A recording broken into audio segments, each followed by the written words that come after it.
So in the last month, we are witnessing the consequences of a policy called commonly Remain in Mexico, which means basically that Central Americans that are crossing Mexico and requesting asylum in the US, they are sent back to Mexico in order to wait their next hearing there. We are working in different locations in the north of Mexico, on the US-Mexico border. We have been working in Tijuana, we are currently in Mexicali, Nuevo Laredo, Reynosa, Matamoros.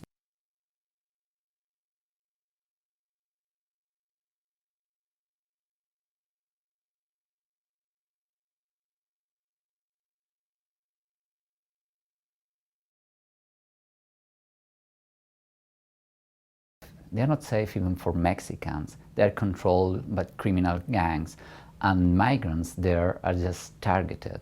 They're part of the business of these gangs. People are just left in the street. There is no capacity in Mexico to deal with these people and to take care of them. There is no basic services at all, no shelter, water, hygiene, nothing, no food. There is nothing. They cannot work. They're exposed to violence and with no protection at all.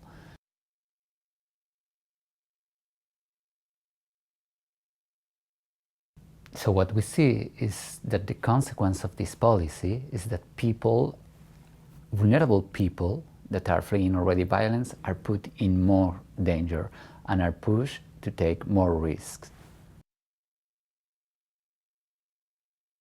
They are not aware at all. They just know that they should leave the places where they are because it's not possible for them anymore to keep their families there, to keep themselves there. So they are just leaving everything behind and really going to the unknown in many cases, or with a different idea, but they don't know all the obstacles they will find on the way.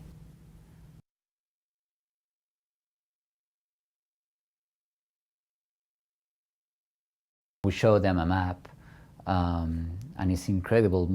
A lot of them, they don't even know where they are, far less to think about all the political, all the consequences of the policies, or all the obstacles, the legal obstacles they will find later on the way.